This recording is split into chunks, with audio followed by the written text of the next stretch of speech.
y para estos fines se han seleccionado en las distintas provincias participantes del programa un establecimiento que aceptaba el desafío y estaba en condiciones de llevar adelante esta instancia de implementación de la norma orgánica, con los fines de que aquellas que puedan atravesar el proceso, acompañados por un equipo de expertos y implementadores que los van acompañando en esta tarea, a lo largo de un periodo de 8 meses, aquellos que logren llevar adelante los requerimientos para cumplir la norma, accedan a el proceso de certificación inicial como establecimiento orgánico en transición. A tales efectos entendimos que también era importante crear un espacio para poder intercambiar cuáles eran los desafíos que se presentan al momento de llevar adelante un manejo de tipo orgánico tanto en el establecimiento primario como en el establecimiento industrial. Y por esa razón diagramamos este tipo de encuentros que ahora que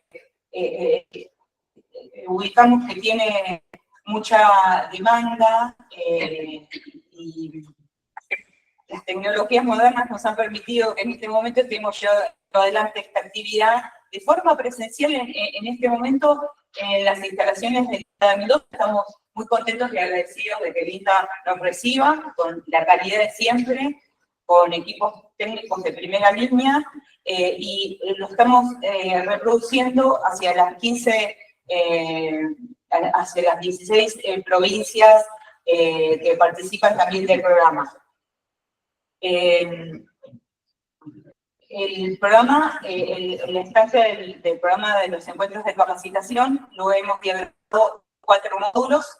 El primer módulo en el cual estamos era la normativa orgánica, su encuadre, cuáles son los distintos protocolos que existen, cuáles son sus pasos a seguir. Un segundo encuentro donde ya nos metimos de lleno en cuáles son los desafíos tecnológicos para adentrarse en un manejo del tipo orgánico en la finca. Este segundo módulo de manejo integrado orgánico en finca lo dividimos en 2 instancias. Una primera parte que la llevamos adelante el martes pasado, donde vimos las principales puntos críticos o problemáticas a trabajar en el manejo del viñedo. Y en este segundo encuentro, que estará a cargo del ingeniero Santiago Sari, vamos a ver cuestiones que tienen que ver con el manejo en bodega para poder establecer un manejo de tipo orgánico. Como estas temáticas en realidad son muy amplias y el encuentro que nos hemos trazado es corto y vamos a intentar respetar esto, cada uno de los encuentros lo hemos establecido en un periodo, ¿no?, de 2 horas como máximo, en el cual tenemos 1 hora y un poco más para establecer la exposición base y una instancia de preguntas. Y entendemos que cada uno de ustedes, este tiempo que están dedicando a esta actividad es valioso. Entendemos que no vamos a poder abordar todos los temas que necesitamos resolver para poder llevar adelante el cumplimiento de la norma, pero sí fuimos haciendo de forma previa un análisis de cuáles eran las cuestiones más importantes a abordar, y es lo que vamos a ver un poco en el encuentro de hoy. Antes de darle el lugar a Santi, quiero contarles que este programa de encuentros de capacitación tiene 2 encuentros más. El tercer encuentro vamos a trabajar sobre ver cuál es la perspectiva y el análisis de mercado para lo que es los productos vitivinícolas, tanto en el espacio nacional como internacional. Esa capacitación va a estar a cargo de Victoria Bron y del equipo del COVIAR. Esta tercera capacitación se va a llevar adelante 10 de septiembre, y lo haremos de forma presencial en la provincia de Salta y de forma virtual hacia el resto de los territorios. Y el cuarto encuentro de capacitación, vamos a abordar cuestiones que tienen que ver con la gestión de la empresa, lleva adelante un manejo de tipo orgánico. Esa capacitación la vamos a llevar adelante martes 17 de septiembre. La haremos de forma presencial en Córdoba Capital y la reproduciremos, la transmitiremos de forma virtual hacia el resto de las provincias. Bueno, dicho esto, le doy el lugar a Santiago para iniciar el encuentro. Facu, al final, ¿te parece bien, Facu? Bueno, espero que tengamos una linda jornada.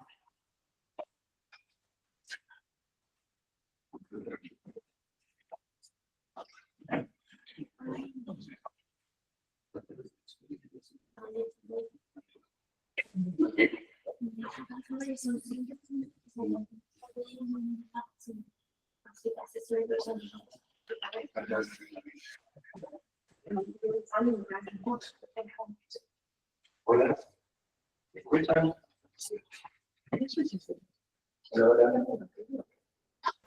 Hola. A ver,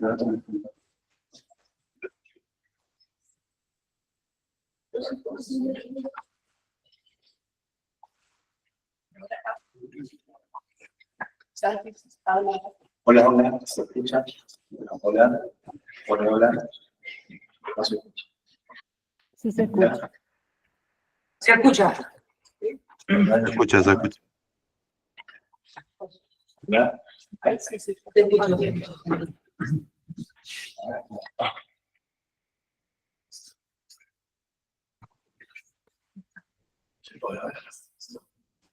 Bueno, buenos días a todos. Muchas gracias, Ceci. Bueno, la verdad que es un gusto estar hoy en día acá con los que están presencial y con los que están virtual. Es la primera charla que veo así híbrida, esperemos que salga todo bien.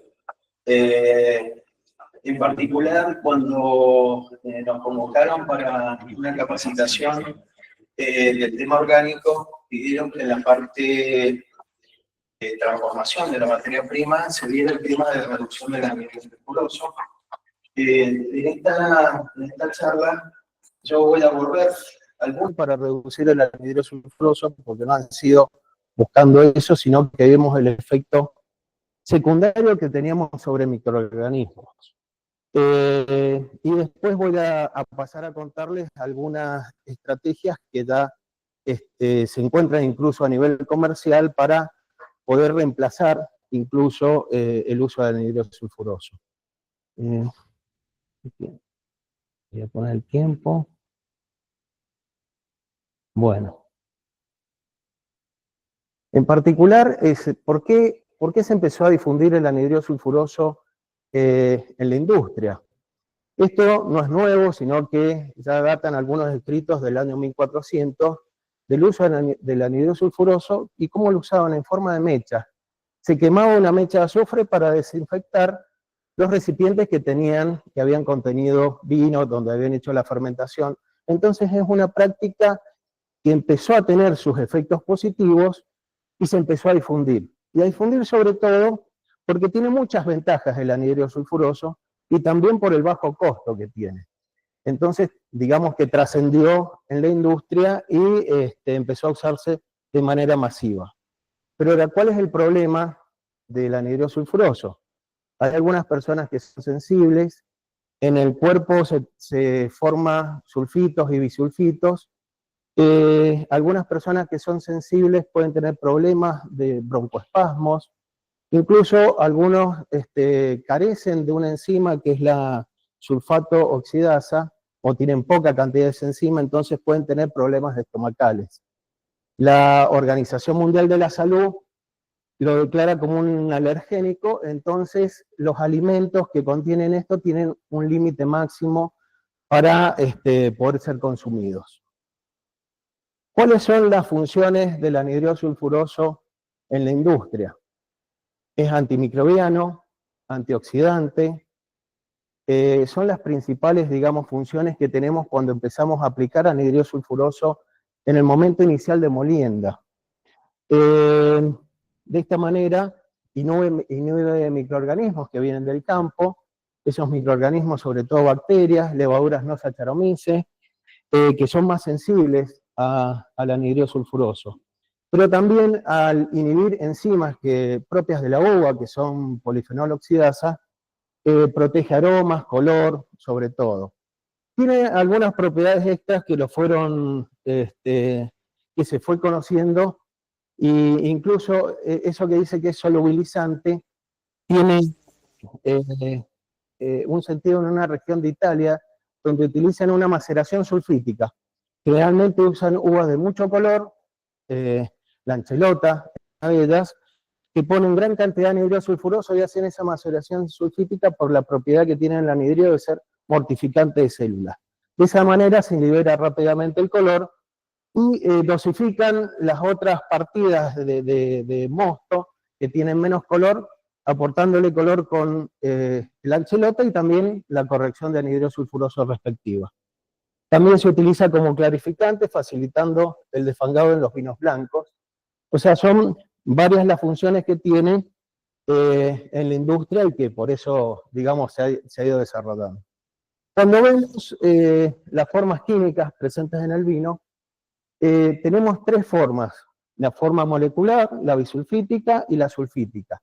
Esas tres formas las encontramos en distintas proporciones cuando ponemos anhidro sulfuroso. El anhidro sulfuroso que ponemos está en forma libre. La forma bisulfítica es la que empieza a combinar. Entonces vamos perdiendo esa forma libre para pasar a formas combinadas, y la suma del libre y combinado da el anhidro sulfuroso total. ¿Cuál es el que se fiscaliza tanto en los vinos convencionales como el orgánico? Es el anhidro sulfuroso total.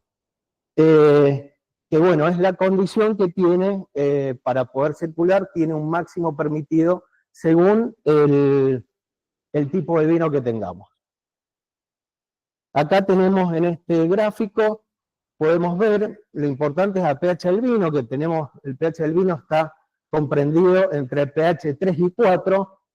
En ese pH la forma que más tenemos es la forma del anhidro sulfuroso en forma de bisulfito. Esa forma tiene actividad sobre las enzimas polifenol oxidasa, específicamente sobre la tirosinasa. Por lo tanto, y tenemos gran cantidad de esto, podemos decir que cuando ponemos anhidro sulfuroso en la molienda siempre vamos a tener una acción sobre la enzima tirosinasa. Después tenemos otras formas, a pHs mayores lo vamos a tener con el anión sulfito. El anión sulfito es antioxidante. Pero ¿qué pasa? A pH del vino tenemos muy poca cantidad, prácticamente nulo. Entonces la actividad antioxidante de ese anión es escasa. Y a pH más bajos tenemos el anhidro sulfuroso que llamamos activo molecular, que si bien a pH del vino está en muy pequeña cantidad, es suficiente esa pequeña cantidad para hacer controles microbiológicos. Ahora podemos ver en la curva que la curva está en azul, cuando está a pH más cerca de 3 tiene más cantidad que a pH 4. Y eso es significativo el efecto que va a tener sobre el control de los microorganismos. Un poquito para ilustrar, que esto por ahí es el abaco de todo enólogo, en dos momentos importantes para hacer corrección de anhidro sulfuroso molecular, se utiliza esa fórmula que está abajo. En general, eso puede ser ajustado por la cantidad de alcohol también. Y podemos ver dos gráficos. El de azul representa la cantidad de anhidro sulfuroso molecular que tenemos, o sea, de 0,6 miligramos por litro. Y la otra curva es de 0,8 miligramos por litro. ¿Por qué esos valores? Cuando nosotros queremos detener, por ejemplo, una fermentación maloláctica o queremos inhibirla, tenemos que actuar sobre las bacterias lácticas específicamente. Y son sensibles a esa cantidad de anhidro sulfuroso molecular, 0,6 partes por millón. Cuando estamos por hacer el fraccionamiento, queremos llegar a 0,8, por lo menos para proteger el vino. ¿Protegerlo de qué? Por ejemplo, de una levadura de contaminación que puede ser Brettanomyces, que es sensible a esa concentración de anhidro sulfuroso. Ahora, si vamos al eje donde está el pH, podemos ver que la cantidad de 0,6 a pH 3,4 lo conseguimos con un valor de anhidro sulfuroso libre cercano a 25. El 0,8 lo conseguimos con un valor cercano a 35 partes por millón de anhidro sulfuroso libre. Si nuestro vino tiene un pH mayor, o el mosto tiene un pH mayor, esas mismas condiciones le vamos a tener con el doble de concentración de anhidro sulfuroso. Entonces acá un poco una estrategia para poner menos anhidro sulfuroso y que sea eficiente es controlar de alguna manera el pH. Esto que puede ser tan sencillo, en el vino no es fácil, porque tenemos un medio buffer que hace que con los ácidos que tenemos permitidos eso no sea tan sencillo, bajar el pH. Pero digamos que si pudiéramos tener dominio sobre el pH, podríamos con poco anhidro sulfuroso tener un efecto antiséptico adecuado. Bueno, esto es un esquema muy básico de la elaboración, simplemente para que vean en qué momento se usa el anhidro sulfuroso.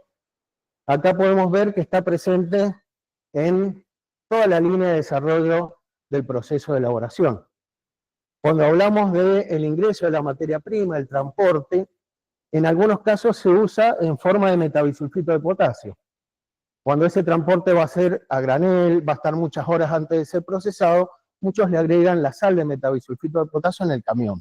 Entonces ya tenemos un primer ingreso. Buenísimo. Bueno, luego la dosis que sigue es después de la moledora, antes del incubado.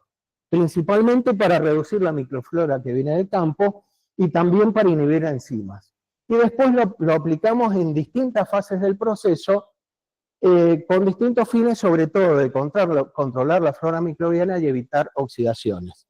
Incluso antes del embotellado se hace una última corrección.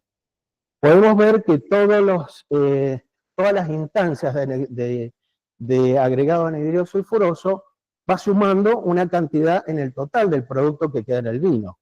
Por lo tanto, tenemos que ser cuidadosos con las dosis que ponemos y esas dosis tienen que ser efectivas. ¿Por qué? Porque sube el anhidro sulfuroso total y tenemos un límite legal que no nos podemos pasar.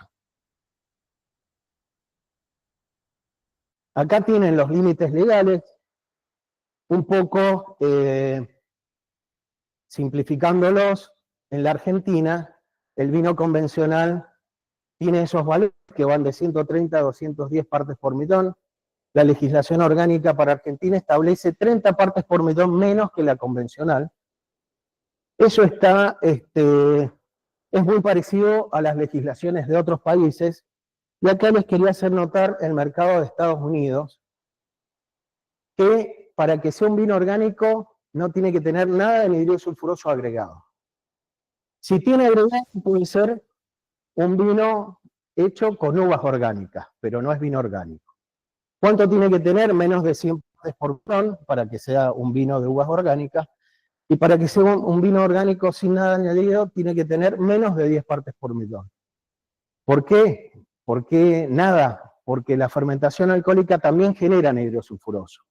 Entonces, también depende de la cepa de levadura que tengamos, va a ser la cantidad de anhidro sulfuroso que tengamos en el producto final. Hay cepas de levadura que generan mucho. Hay otras cepas que se seleccionan justamente porque generan muy poca cantidad.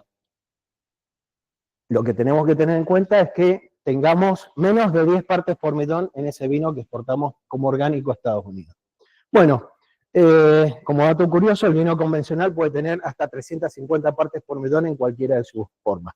Mucho más que el máximo producto que tenemos en nuestra legislación, que es 210 partes por millón. O sea, el convencional full anhidría. Bueno, un poquito, como les decía, el pH es importante.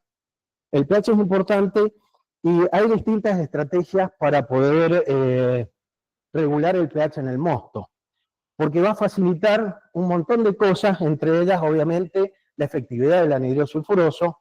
Con menos cantidad podemos ser eficientes para el control microbiológico, pero además el pH nos expresa en forma mayoritaria en vinos tintos el color, evita los pardeamientos enzimáticos, y es, digamos, tiene una expresión frutal mucho más intensa que a pHs más altos. Si vemos esas estrategias para reducir el pH, podemos tener estrategias mediante decisiones vitícolas. Simplemente cosechamos la uva más verde. Ya vamos a tener más acidez, el pH va a ser menor. Pero también existen clones diferentes, variedades que se comportan de manera distinta. Las condiciones agroecológicas también son muy importantes. Bueno, los manejos que podamos hacer en la canopia también puede tener un impacto sobre el pH que tenga nuestra materia prima. Prácticas microbiológicas. Hay levaduras Saccharomyces y no Saccharomyces que generan ácidos durante la fermentación alcohólica.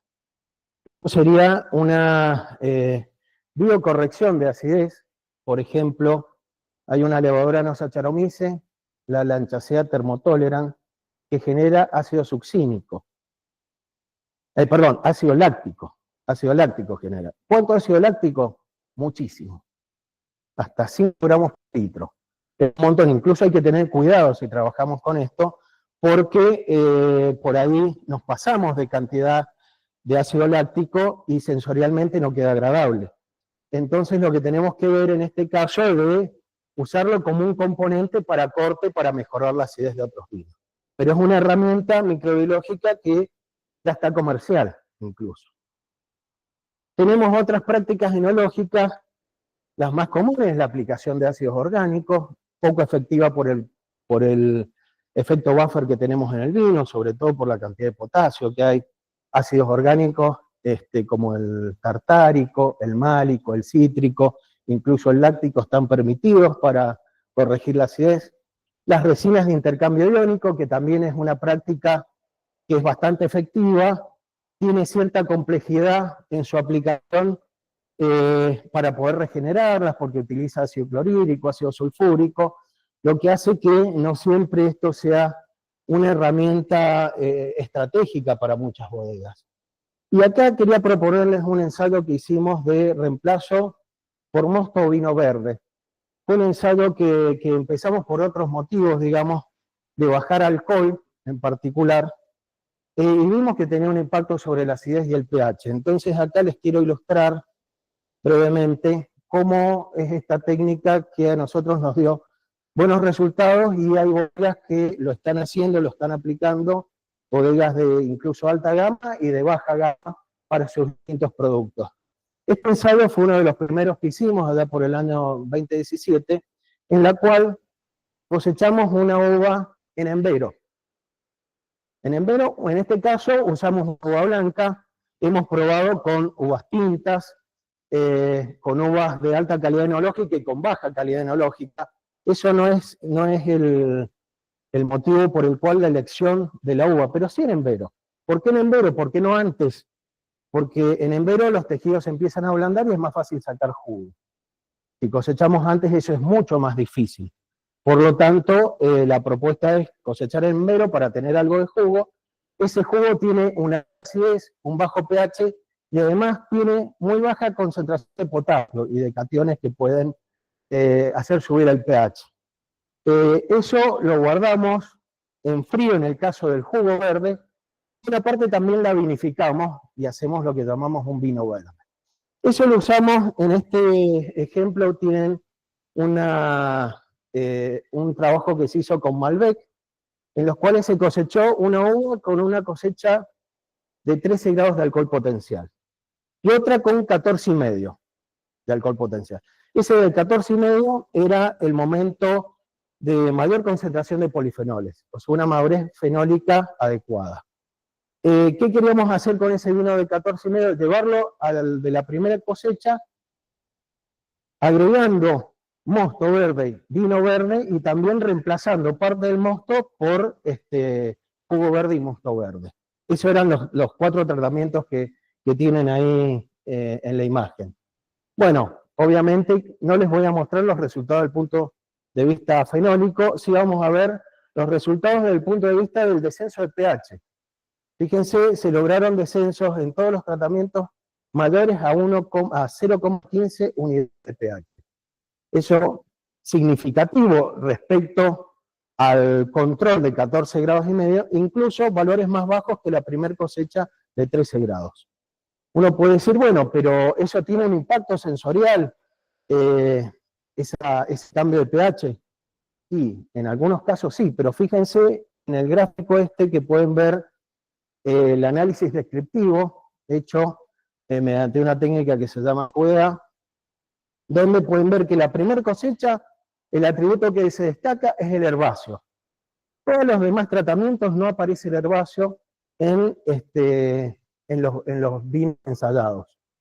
E incluso en los que tienen agregados de vino o reemplazo de vino y mosto, presentan mayor intensidad de color, presentan mayores aromas frutales, incluso siendo preferidos sobre los vinos de segunda cosecha sin modificación de pH. Si podemos lograr bajar el pH de manera exitosa, esas 0,15 unidades es un montón y representa una baja significativa del uso de anhidro sulfuroso en este aspecto. Algo considerado, digamos, como básico incluso para que el vino tenga mayor preferencia y mayor durabilidad. En el caso de los blancos es la misma historia. Bueno, esto pasamos a otra tecnología también. ¿En qué momento hacemos el reemplazo de mosto y vino? En la etapa prefermentativa. Ahí es donde hacemos, antes de la fermentación alcohólica, donde hacemos este reemplazo. Les voy a hablar ahora de otras tecnologías que hemos probado, también con el fin de estar más compuestos alcohólicos durante la vinificación. Y hemos visto incidencias sobre los microorganismos y sobre las enzimas. Esta es una de las tecnologías de radiación que usamos, que es el uso de microondas. Las microondas tienen una acción entre los 300 MHz y los 300 GHz. Son ondas de alta frecuencia. Hay equipos comerciales que se utilizan en la industria alimenticia que trabajan en radiaciones de 915 MHz hasta 245 GHz. Ese es lo que se usa en la industria.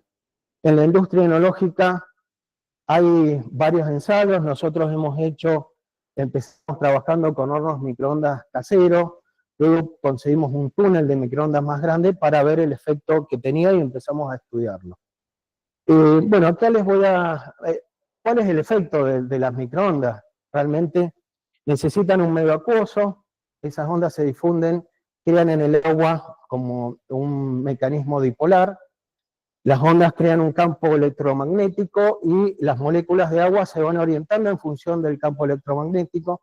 Como eso va cambiando muchas veces por segundo, el agua también va cambiando de orientación y va generando cierta fricción. Esa fricción provoca rozamiento y calentamiento. Entonces es el efecto que tiene la radiación en un alimento. Tiene que tener humedad. Aplicado nosotros en la etapa prefermentativa tenemos un montón de humedad, lo aplicamos en la uva molida y descuajada. También lo que vimos que el movimiento, ese movimiento que causa calentamiento también produce rotura de células. La vamos a ver en algunas imágenes.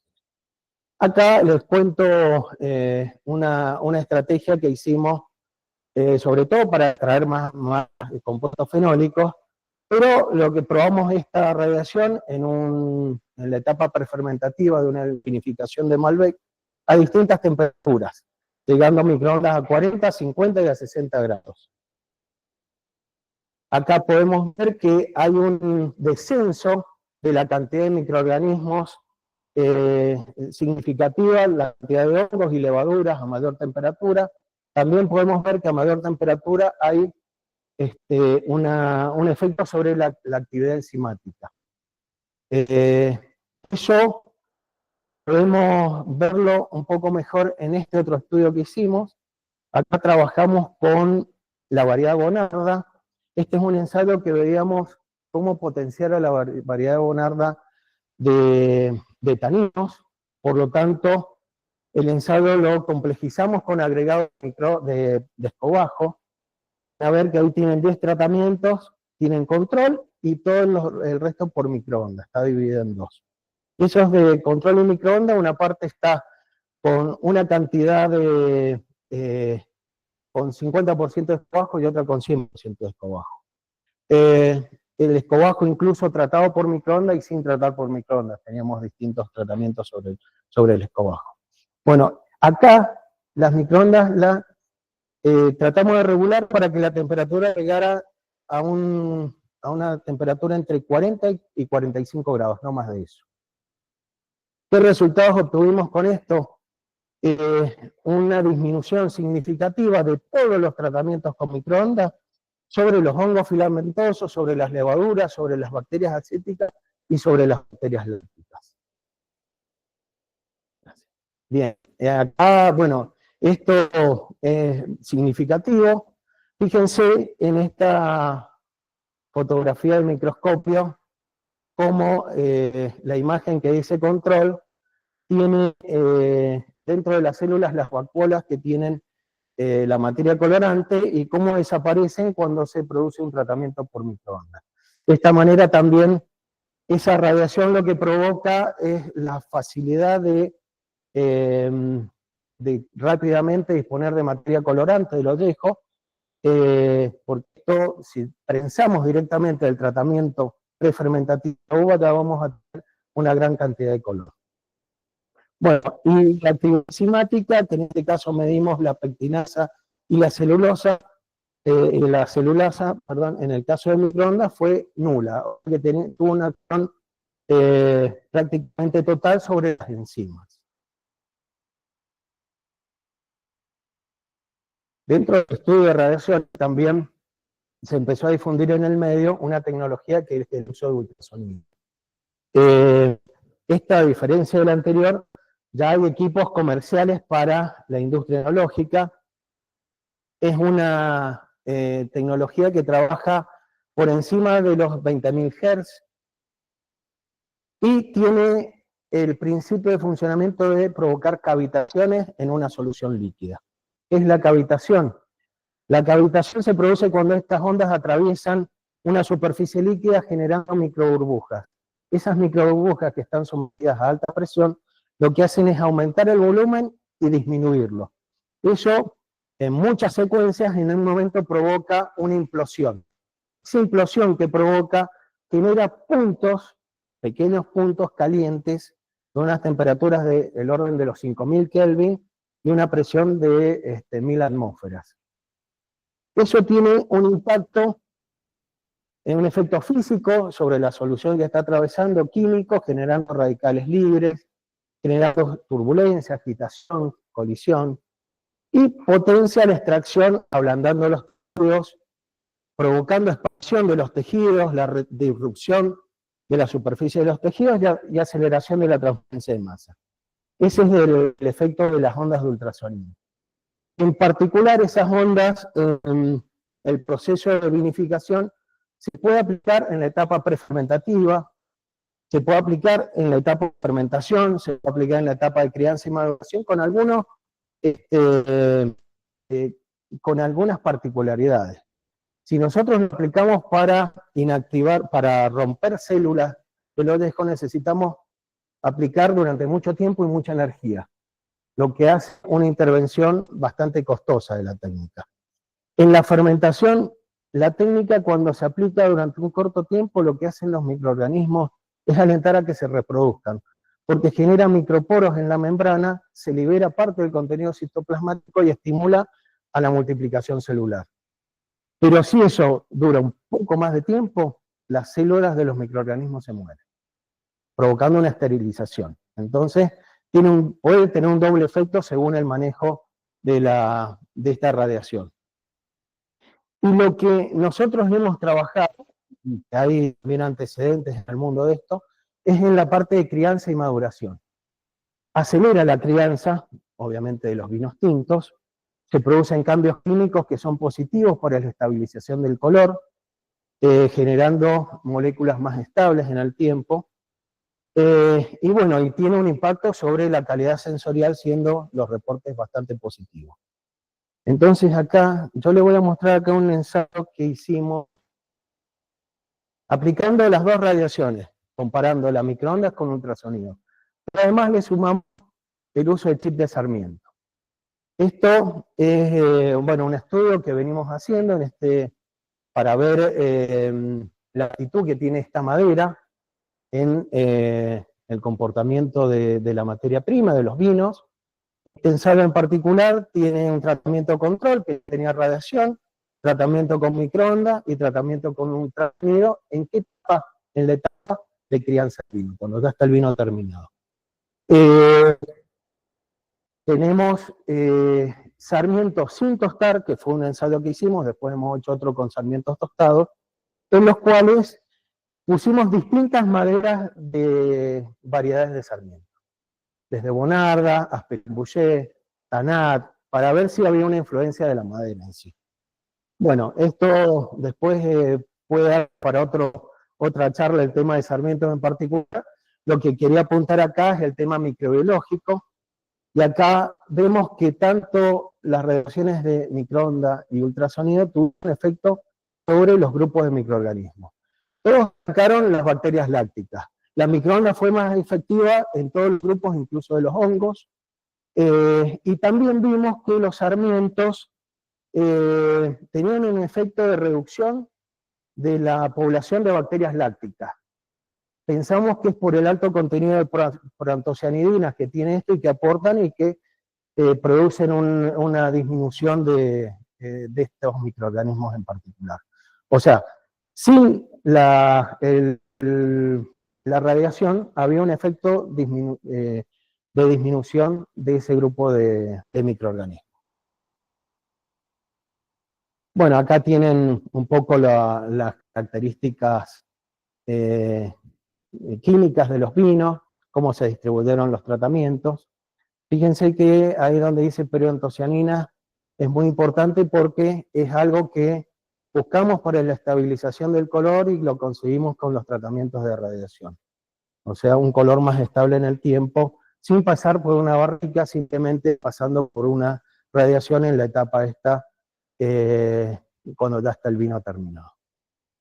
Bueno, la parte sensorial, en este caso los chips de Malbec, cómo se diferencian los tratamientos, y lo que les puedo decir acá, que los atributos sensoriales o la paleta de atributos sensoriales se ve incrementada cuando aplicamos madera, en este caso sin tostar, tanto en Malbec como en Bonarda.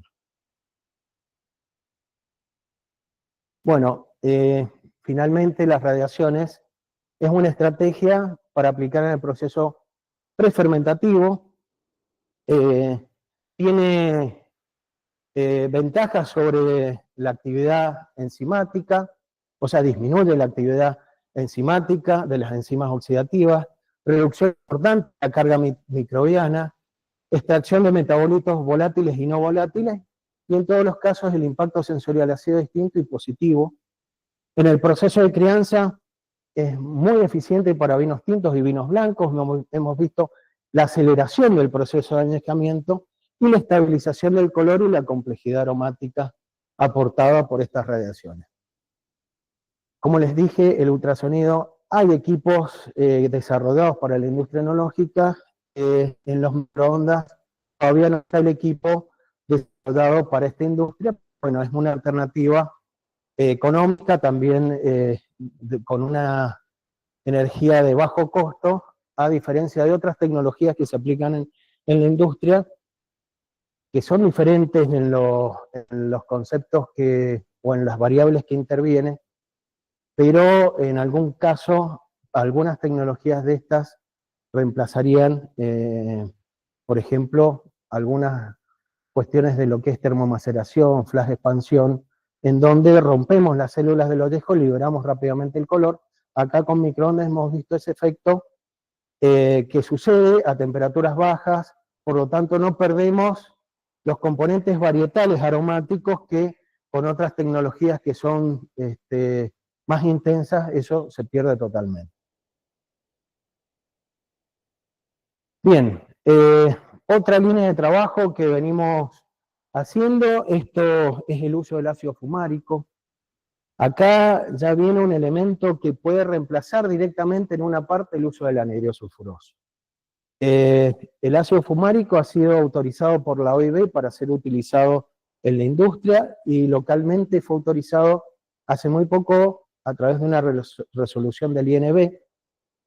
Es un ácido que está presente en la fruta, es natural, por lo tanto, en la uva también está, pero en pequeñísima concentración.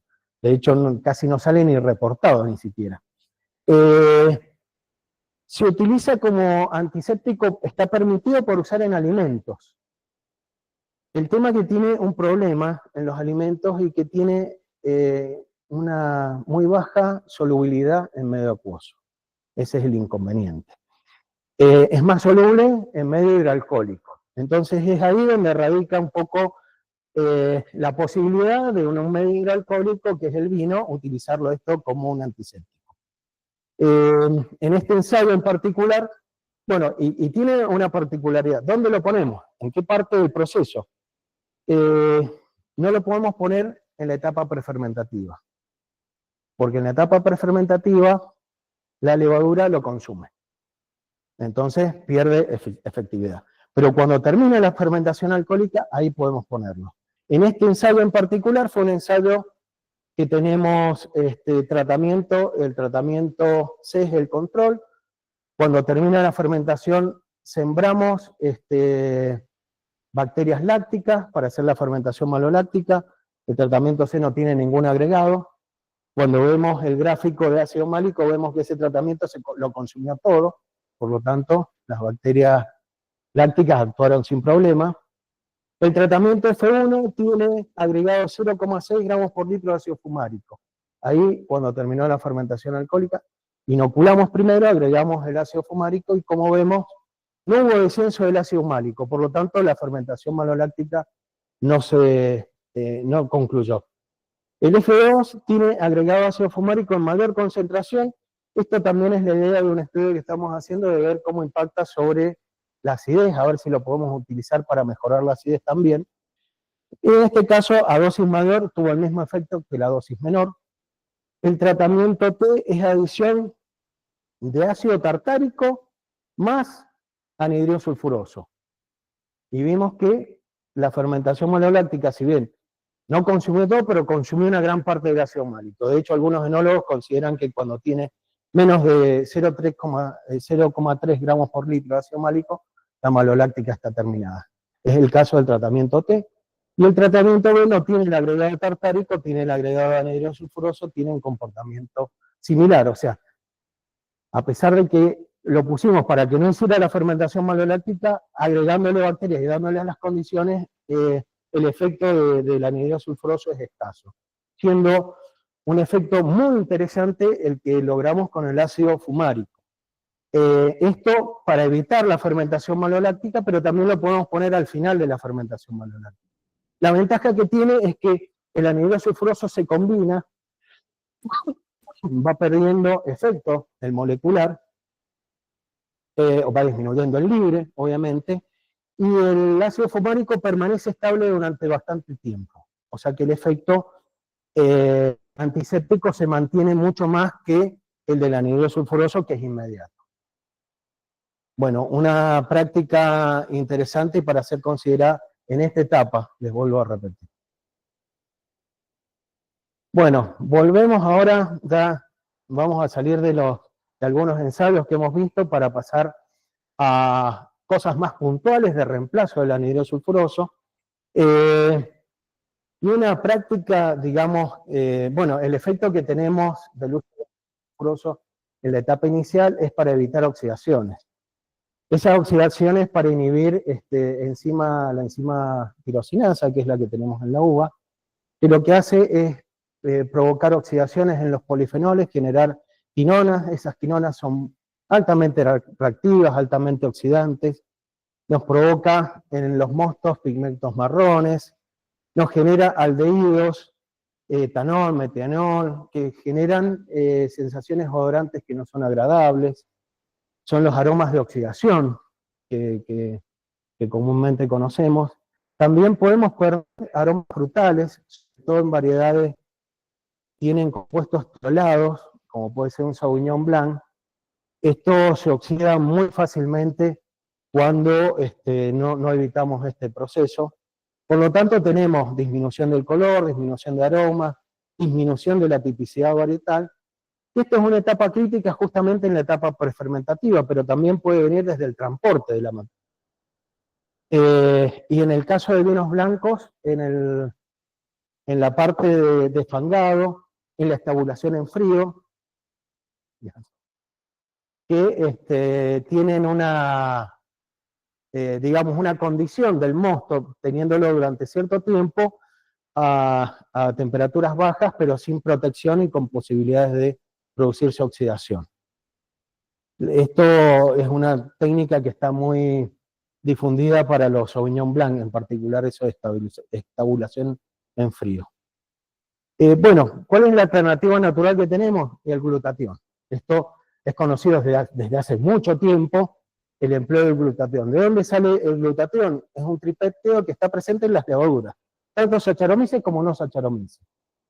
¿Qué propiedades tiene? Neutraliza las ortoquinonas, por lo tanto protege color y aroma, compite con los tioles varietales, por lo tanto los mantiene a esos compuestos aromáticos y refuerza la actividad oxidativa del mosto. ¿Cómo lo vamos a aplicar? Está bien, la levadura lo produce, pero yo lo necesito al principio en gran cantidad, entonces la estrategia es ponerlo a través de distintos preparados que vienen comerciales como levaduras secas inactivas. Lo agrego en ese periodo en gran cantidad y puedo proteger al mosto de oxidación.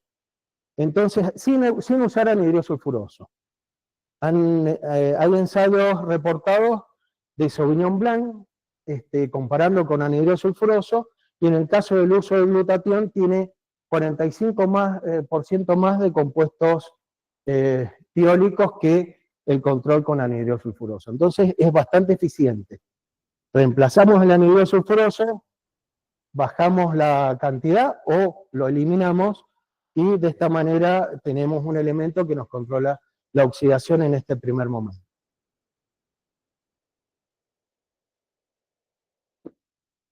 Lo tenemos. Ahora les voy a contar de algo particular. En el siglo pasado, digamos, el uso del anhidro sulfuroso, todos te decían, bueno, tenemos que eliminar las no Saccharomyces. Las no Saccharomyces son enemigas porque tienen una acción directa sobre el consumo de los nutrientes del mosto. Consumen rápidamente una gran cantidad de nutrientes.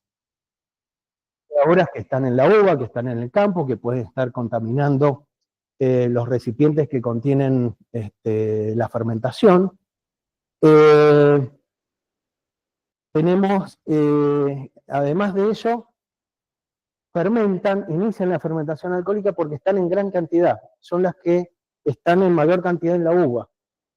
Generan alta cantidad de ácido acético, por lo tanto, suben. Y lo que tienen que no terminan la fermentación, o sea que dejan el medio en condiciones complicadas dadas desde el momento inicial. Entonces, la primera tecnología que la industria tuvo para eliminar y modificar estas condiciones era el anhidro sulfuroso, porque estas levaduras son muy sensibles al anhidro sulfuroso. Entonces, todo eso siglo pasado. Luego se empezaron a ver ciertas levaduras no Saccharomyces que tenían acción benéfica. Les comenté el caso de la Anchacea thermotolerans, que genera una gran cantidad de ácido láctico, mucha cantidad. Está Meschenococcus pulcherrima, una levadura que desde hace 3 o 4 años a la fecha ha tenido una impronta y una incidencia muy importante en distintas etapas del proceso de elaboración.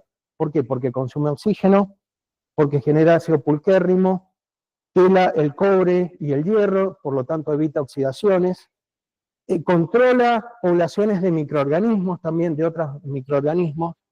No le hace nada a Saccharomyces cerevisiae, porque tiene una actividad metabólica muy lenta. No consume mucho nitrógeno, o sea que es un elemento, un aliado para ciertos momentos. Tenemos la Meschenococcus frutícola, esa tiene la característica de tener enzimas que liberan compuestos odorantes que están en forma de precursores en la uva que no se liberan por Saccharomyces porque no tiene ese complejo enzimático particular. Y bueno, hay otra que es Tolurospora. Estas son las que se conoce más el estudio, se han identificado cepas, incluso hay distintas cepas de Meschenococcus que tienen similitudes, pero tienen ciertas diferencias y pueden servir para distintos procesos. Y Tolurospora lo que tiene es que también compite con otras levaduras, tiene una actividad metabólica muy baja, con bacterias incluso, y con levaduras como Hansenías polar que generan una acidez volátil muy alta. Y esto lo mantiene a raya, y además genera polisacáridos, que son muy útiles para el volumen en boca. Bueno, todo esto es fantástico, pero tiene un problema de manejo esto. Estas no toleran el anhidro sulfuroso. Entonces, si vamos a aplicar esto, tenemos que cuidar la cantidad de anhidro sulfuroso que tenemos presente en el mosto. ¿Cuidar cuánto? No tiene que tener más de 30 partes por unidad en el mosto para que no se vean afectadas estas levaduras no Saccharomyces. Eso es importante, porque si tenemos 50, vamos a tener problemas. Entonces, y si no tenemos nada, va a ser mucho mejor en la etapa prefermentativa. Entonces, esa es la primera consideración. Cuando vamos a trabajar con esto, cuidado el anhidro sulfuroso que vamos a dosificar. Y si no trabajamos con nada, nosotros hemos tenido experiencias con Lanchacea de llegar a valores de 5 gramos por litro de ácido láctico, una cantidad enorme, como les decía al principio. Hemos tenido por ahí situaciones, bueno, en particular eso, tener cuidado con el manejo. Ah, y la hidratación también. Son cepas de levadura que vienen liofilizadas. Normalmente estamos acostumbrados a trabajar, los que estamos en enología, con Saccharomyces que vienen liofilizadas. El tema es que se hidratan a unas temperaturas menores. Si le hidratamos a temperaturas mayores, las matamos también. Entonces hidratarlas entre 27 y 30 grados. Las otras a 37, pero estas 27 y 30. Esas son consideraciones prácticas que hay que tener en cuenta porque por ahí no estamos familiarizados con estos microorganismos y por ahí la falla en estos detalles hace que no funcione. Bueno, por ahí una alternativa que es justamente la Meschenococcus pulquérrima, tanto vinificación de blancos y rosados en la etapa prefermentativa, consumo de oxígeno, reducción de metales, preserva compuestos tiolados, baja actividad subfermentativa, es compatible, como vimos, con Saccharomyces cerevisiae. En tintos se puede usar en maceración prefermentativa en frío porque se mantiene activa a temperaturas tan bajas como 10 grados o menos incluso. Entonces puede controlar la flora microbiana en ese contexto particular. Y bueno, digamos, una alternativa para la adición de anhidro sulfuroso, sobre todo en dosis tempranas. Bien. Un problema también que cuando les mostraba el uso del anhidro sulfuroso era llegar a ese 0,8 de anhidro sulfuroso molecular para controlar microorganismos de contaminación, como puede ser el caso de Brettanomyces. Esa condición la podemos suplir, digamos, podemos corregirla con quitosano. Este es utilizado en una etapa posterior, en una etapa cuando el vino ya está terminado, cuando detectamos la presencia de este hongo, podemos agregar quitosano, que en este caso se utiliza el quitosano de origen fúngico. También hay quitosano que viene del caparazón de las centollas, que se utiliza mucho en la agricultura orgánica, con otros fines, pero bueno, es un elemento que en la agricultura orgánica se está usando. Es muy eficiente, hay ahí le pongo algunas referencias, pero cuando tenemos el vino terminado, una dosis de 4 gramos por hectolitro puede prácticamente inhibir el desarrollo de Brettanomyces porque ataca la pared celular, la levadura se muere, y tiene un efecto prolongado durante un cierto tiempo, como es un polímero catiónico, también secuestra los etilfenoles y etilguancoles que haya desarrollado, que haya producido Brettanomyces. Entonces, de alguna manera, ataca al microorganismo, pero también a los compuestos defectuosos que deja origen. Esto es cuando ya tenemos Brettanomyces, pero podemos prevenirla. Y hay otra, no Saccharomyces, que nos juega a favor, que es esta, la Suomyces viralidae. Esto es una levadura no Saccharomyces que se puede poner al inicio de la fermentación, en etapa prefermentativa. Esto es útil porque muchas veces encontramos Saccharomyces que vienen, Brettanomyces que vienen del campo. Entonces ahí, donde no podemos hacer el pH rápidamente, el anhidro sulfuroso no va a tener ningún efecto, por lo tanto, esa levadura va a pasar toda la fermentación alcohólica por ahí latente. Cuando termina, se despega y empezamos a tener problemas en los vinos. Esto es un problema gravísimo, porque viene del campo. Identificarlo en el campo es prácticamente imposible buscándola a través de muestreos. Pero sí lo vemos en el vino, que aparece Brettanomyces que viene de un lote. Y además nos empieza a contaminar toda la bodega. Entonces, bueno, este es un elemento que tenemos para hacer ese control en la etapa prefermentativa. Tiene una eficiencia bastante alta. Se ha comprobado y puede convivir perfectamente con Saccharomyces. Entonces, un control en la etapa inicial.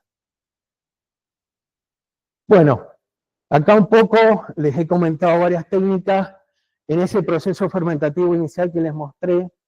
¿Dónde entraba el anhidro sulfuroso? Bueno, ¿dónde entran estas tecnologías o estas alternativas?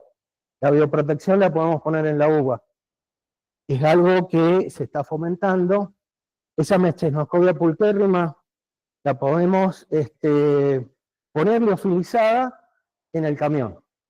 Y de alguna manera mantiene a raya las poblaciones de otros microorganismos, evita la oxidación.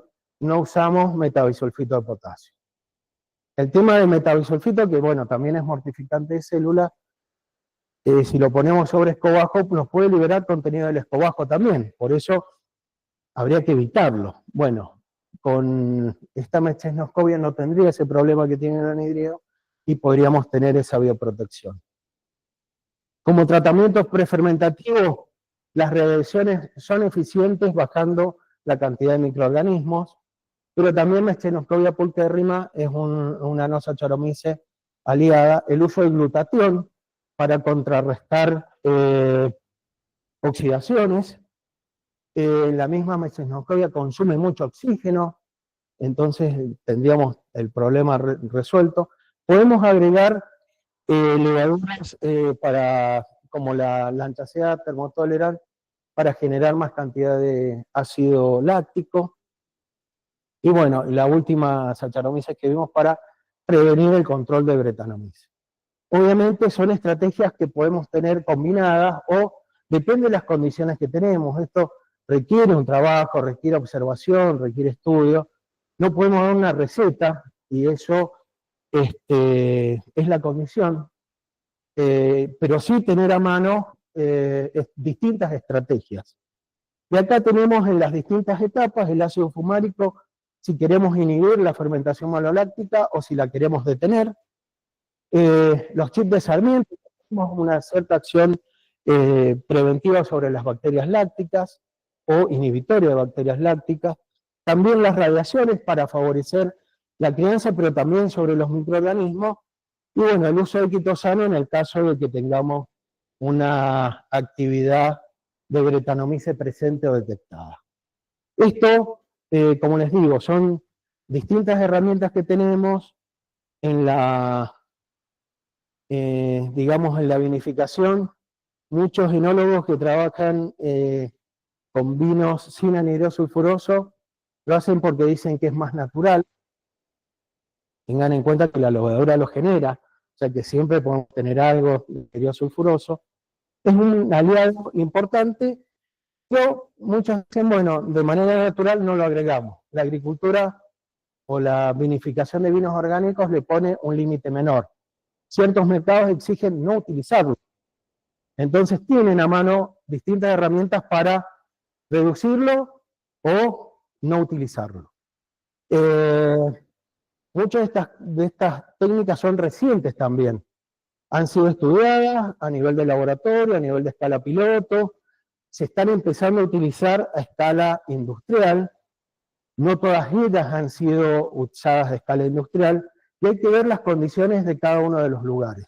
Cuando trabajamos en condiciones muy controladas, la carga de microorganismos también es baja, entonces por ahí son más efectivos todas estas herramientas que le he contado. Cuando pasamos a una escala industrial, esto, bueno, se potencia. La elaboración de vino, una bodega está muy lejos de ser algo totalmente estéril. Tenemos que convivir con los microorganismos. Entonces tenemos que conocer nuestro lugar, tenemos que ser eficientes en la limpieza, tenemos que ser exigentes en la calidad de la materia prima también, y con eso vamos a tener éxito con las distintas herramientas que tenemos a mano para llevar una vinificación con menos anhidro o sin anhidro sulfuroso.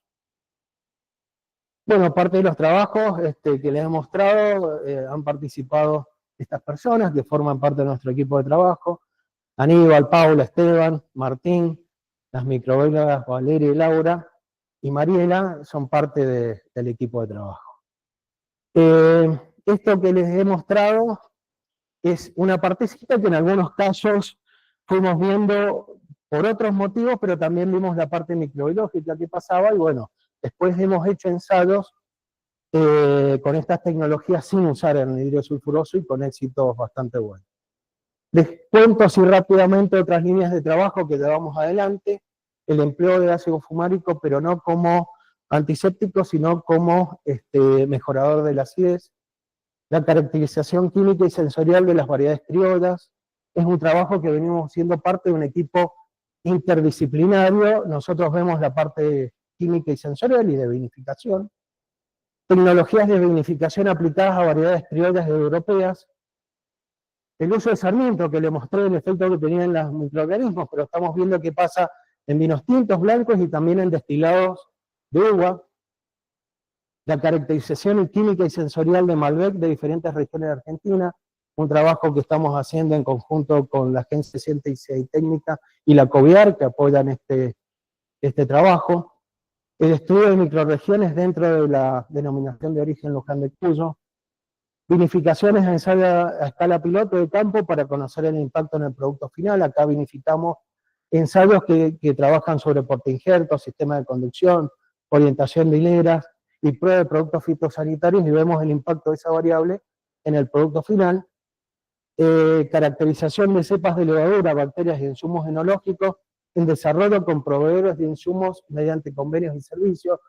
Muchas cosas que le he contado de Saccharomyces, de no Saccharomyces, le hemos aprendido de los proveedores, y los proveedores han aprendido con nosotros de la forma práctica de utilizarlo.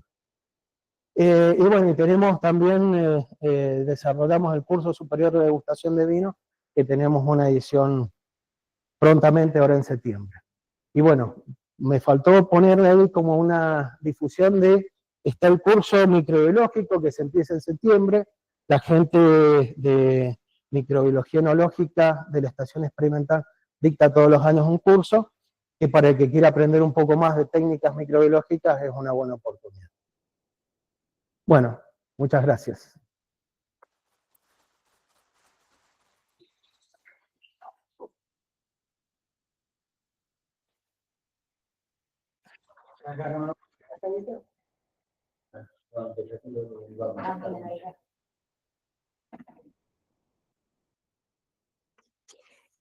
Bueno, la verdad, muchas gracias, Santi. Como decía al principio, para nosotros es es un montón, estamos muy agradecidos de poder sumar esta instancia de intercambio desde acá, porque el INTA Mendoza es referente para todo lo que tiene que ver con el desarrollo de la industria vitivinícola, y se va haciendo camino al andar.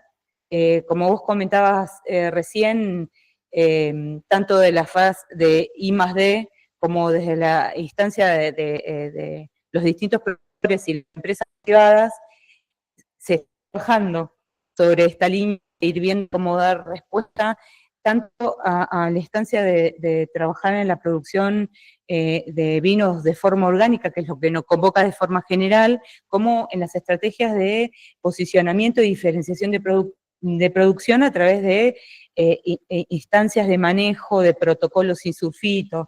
Bueno, y en esta instancia hay que ir haciendo camino, hay que ver qué funciona, hay que ir viendo cómo uno se adecua a la normativa vigente, tanto del país como de los mercados de destino de los productos.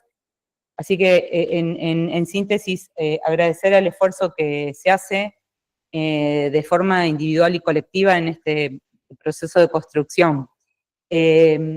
Comentarles que en este momento están conectados en este encuentro más de 120 actores que son técnicos, estudiantes, viticultores, hacedores, que como decía antes, cada uno está haciendo su camino, va buscando la estrategia que va, no va, pero esta instancia de apoyo, Santi, y todo el equipo con el que labura con ustedes es súper importante porque uno va viendo, bueno, aplico esta estrategia y esta estrategia. ¿Cuál es el resultado que da sobre el producto que yo estoy ofreciendo? Entonces, es de alto valor. Los invitamos a que compartan en el chat si tienen consultas para enriquecer el intercambio. Facu, vos estás ahí, ¿querés agregar algo más? Sí, primero agradecer, bueno, ya por ahí lo pensaba decir al final, pero aprovecho ahora porque me parece excelente el nivel de... Espera un segundito, Facu, que vamos a amplificar ahí la intervención, ahí, arrancá de nuevo. No, que digamos, al final quería decir unas palabras, pero las voy a adelantar un poco porque me parece excelente el nivel de las presentaciones, ¿no? Agradezco muchísimo que exista el INTA investigando esto porque si no, ¿quién lo hace, no? Sobre todo para este tipo de producciones que son alternativas, que son nuevas, que son vanguardistas, ¿no? Esta dinámica también que hablaba Santiago de lo que se viene, de lo nuevo, o sea, ¿quién investiga todo eso? Puede haber investigación del ámbito privado, pero a veces queda en lo privado. Y esto tiene que ver con el bien común. Entonces, es fantástico de que una institución tan prestigiosa como el INTA muestre todo esto que tiene para ofrecer. Me parece fantástico. Yo quería hacer una aclaración, porque bueno, esto está enfocado en lo que es la producción orgánica, pero obviamente sirve para un montón de producciones que de alguna manera se van pareciendo al orgánico, ¿no? Y después incluso hay otras que de alguna manera lo superan, como lo que puede ser lo biodinámico, que bueno, sería otro tema para abordar, pero que todo esto aplica, ¿no? O sea, el mundo está evolucionando hacia un consumidor cada vez más consciente, cada vez más responsable, cada vez más informado, que empieza a ser sensible a todas estas cuestiones y requiere cambios, requiere alternativas. Entonces, todas estas cuestiones sirven y de alguna manera se aprovechan. Quiero agradecer a Santiago el nivel con que has presentado. Realmente yo no conocía toda la investigación que tiene INTA para ofrecer. Yo siempre digo, soy un todólogo, sé de todas las cadenas, pero bueno, no sé de ninguna en particular y siempre me desburro de todas las novedades. Sé que algunos de las prácticas o de los insumos en producción orgánica están prohibidas o incluso restringidas, ¿no? El fumárico, las radiaciones, el glutatión, el quitosano, eso lo entiendo, pero creo que este tipo de investigaciones no solamente sirven para ir explorando a ver por qué eso está restringido o no, o incluso para pensar cambios normativos, ¿no? Porque yo creo que eso es algo que Argentina se lo debe. Argentina ha heredado una norma de alguna manera para aplicar para los mercados europeos, y después, de alguna manera, esa norma nos encorsetó. O sea, lo digo en el buen sentido, nos encorsetó porque no nos permitió por ahí pensar cómo hacer nuestros propios productos orgánicos para nuestra realidad adaptada, y de alguna manera para lograr competitividad. Y yo creo que esa instancia tiene que inaugurarse. Por eso mañana la provincia de Mendoza redicta la mesa de producción orgánica, está invitando a todos los productores, asesores que estén involucrados con la producción orgánica. Es mañana en la Casa de Gobierno, en la calle Peltier, en el 6º piso a las 9:30. Yo voy a estar, hoy no pude viajar por el paro de Aeroparque, pero hoy a la tarde viajo y mañana voy a estar allá. Así que, pero quiero recalcar este tema, ¿no? La importancia que tiene INTA en este sentido, el cuidado que tenemos que tener estas instituciones que son tan importantes, porque son las que nos van brindando esta información para después o adaptar la normativa o solicitar el cambio, si es que se puede, a veces no se puede, o por lo menos evaluar un camino hacia el orgánico, ¿no? Cómo ir reemplazando, cómo ir cambiando, cómo ir buscando alternativas en ese sentido. Así que bueno, de mi parte agradecer y felicitarlos a Santiago y a todo el equipo del Pata Peña, que está detrás de todo. ¿Bien? Así que bueno, por mi parte nada más, no tengo ninguna pregunta, pero eso que es un comentario que me parecía muy importante para aclarar sobre todo estas cuestiones de lo que se puede, lo que no se puede, y el camino que se puede recorrer en ese sentido. Ahí, bueno, muchas gracias. Quería por ahí aclarar que en el caso de los microorganismos las no Saccharomyces, no son genéticamente modificados, o sea que se podría permitir perfectamente su uso. El fumárico es natural, está presente en la uva, entonces sería una cuestión de indagar el por qué no se deja, de incorporarlo, incluso algunas prácticas que hemos probado y que permiten la reducción del anhidro sulfuroso, que por ahí es el que es dañino para algunas personas, para la salud. En esto también dejar en claro que hemos visto aquellos que están trabajando sin anhidro sulfuroso que tienen muchos problemas en el producto final, muchos problemas. Hemos empezado a ver defectos que ya no aparecían más y están volviendo. Defectos que están relacionados principalmente con picaduras lácticas, sobre todo. Y hemos visto en algunos casos que han perdido mercados por esa contaminación que tienen. Entonces está bueno que haya una discusión de esto, y por ahí, si usamos una práctica es natural y que suma sin provocar ningún prejuicio, hay que considerarla, porque peor es tener un vino alterado defectuosamente. Por más que no le hayamos echado anhídrido sulfuroso, si es defectuoso, el mercado no lo consume y podemos perder mucho dinero en ese caso. Esto, en los últimos años hemos visto esto como algo que ha ido incrementándose. Por ahí a nosotros nos vienen a consultar muy poco, pero cuando tienen problemas, aparece. Y hemos visto esto más que frecuentemente, últimamente. Bueno, eso, No, que para agregar levadura seca.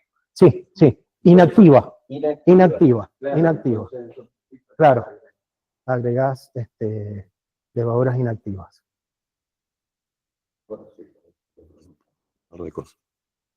Gracias. Preséntate, por favor. Marcelo Garretón. Quería hacer una consulta. ¿Has probado o ensayado algo del lavado de uva previo? Sí. Bien. Es interesante porque esto fue una discusión que tuvimos hace varios años, una discusión sin planteo de querer ensayar. Otros países utilizan lavado de uva con el objetivo de disminuir la cantidad de productos fitosanitarios que aplican. Específicamente en Italia tienen una máquina que se llama Plug, que lo que hace es el lavado de uva, pero emplea ácido cítrico también. Y es para quelar el cobre. ese exceso de cobre para quelarlo. Esa misma máquina vino en un momento acá para probar, la trajo a la bodega, y nosotros aprovechamos para hacer unos ensayos particulares. Muy efectiva para hacer la tierra, muy efectiva. Los microorganismos prácticamente no los sacás. Están adheridos a la proteína y no tenés una disminución importante de microorganismos. Pero sí, al sacar la tierra, sacás potasio. Y cuando vos medís el pH de ese mosto, tiene hasta 0,2 unidades menos de pH, siendo una importancia, digamos, lógica poder reducir el pH a través del lavado de la uva. Eso es importante para el descenso de pH que podés lograr.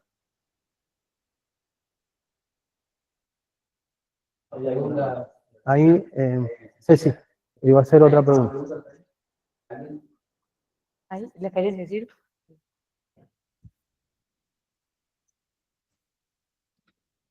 Hernán pregunta, dice, gracias Santiago, en la cosecha anticipada tenemos una pH ácido, pero en la composición hay alto málico que implica baja estabilidad por la transformación en láctico. La pregunta es, ¿cómo manejar esa problemática de fermentación maloláctica que me deja un ácido menos fuerte en láctico y potenciar esos aumentos de volátil? Acá la clave es la experiencia que se tenga en cuánto tiempo adelantar la cosecha y con qué relación tartárico-málico. Bien. Esa es la pregunta. Perfecto. Bueno, la cantidad de málico que tenemos es alta, lo guardamos en frío para que no haya actividad microbiológica en el caso del mosto. No tiene tanto potasio, por lo tanto es efectivo, y nosotros incorporamos una pequeña porción, reemplazamos una pequeña porción, que es la cantidad necesaria para, en este caso buscábamos descender el azúcar, 1,5 grados de alcohol potencial. Entonces no es tanto la cantidad que agregamos de ácido málico de esa fracción de uva verde a la uva en la etapa esa prefermentativa. En algunos casos fue del 15%, en otros casos del 10%, en función de la regla de mezclas que nos daba. Entonces no es tanto el ácido málico que agregamos que viene de la uva verde. Ácido tartárico tiene también un montón. Por lo tanto, bueno, si nosotros vamos a vinificar eso solo como uva verde, como vino verde, tiene una condición particular, pero el reemplazo es de una pequeña porción, lo suficiente para hacer el cambio que busco. Por eso no tenemos problema de alto málico. Generalmente, al cosechar esa uva sobremadura, la cantidad de málico que tenemos es muy baja en nuestra zona. Por ahí en otras zonas tal vez esa estrategia sea distinta.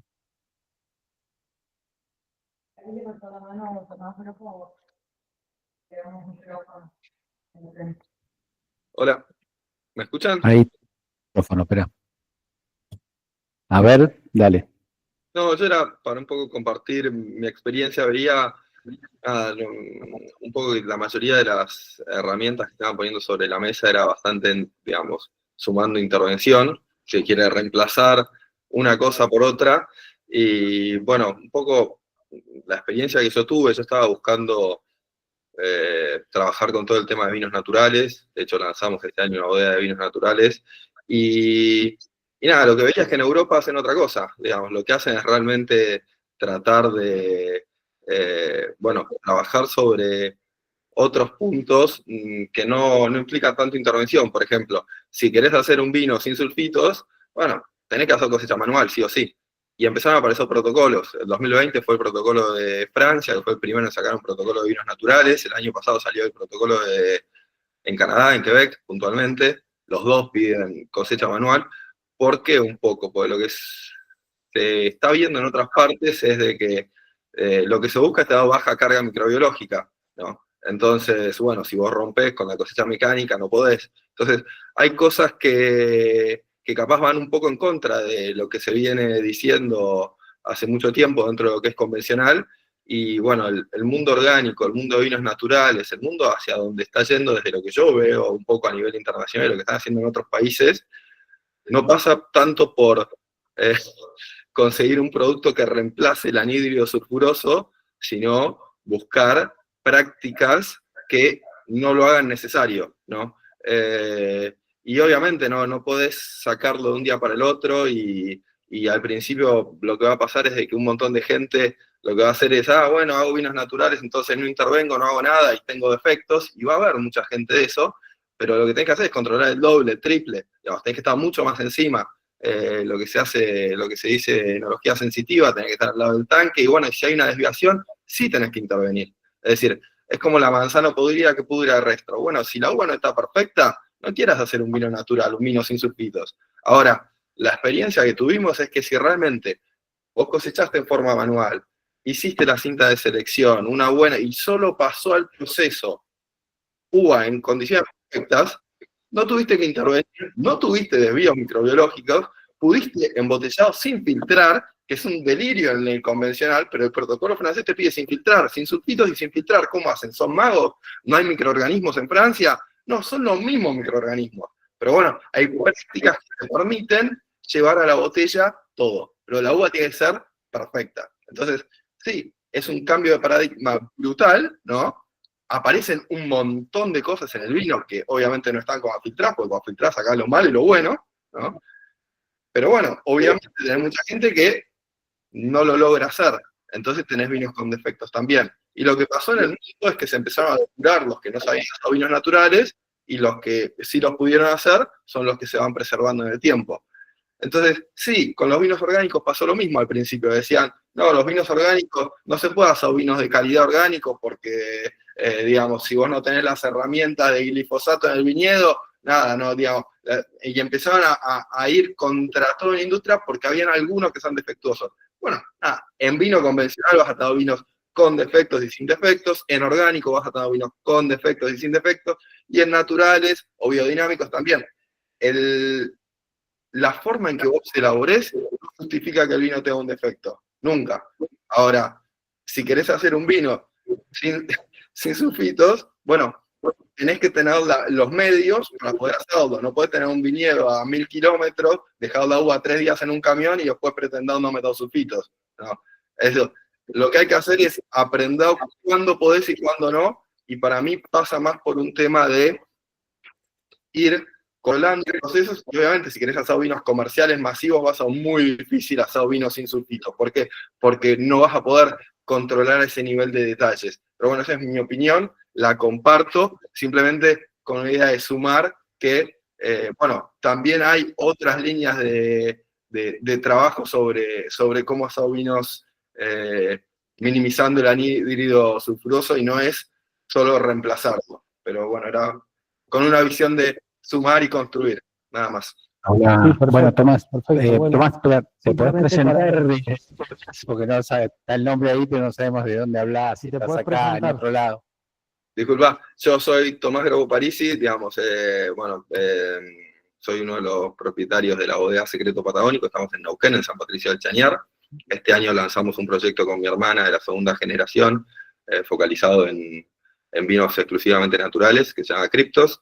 Y bueno, nada, era compartir un poco mi experiencia. Nosotros, digamos, la verdad es que desde el 2020 que salió el protocolo de vinos naturales vengo investigando sobre el tema porque me apasiona y me gusta y me encanta. Hablé con muchísima gente, mi experiencia fue una resistencia brutal a nivel de la gente que venía trabajando en convencional diciéndome que no se podía hacer, ¿no?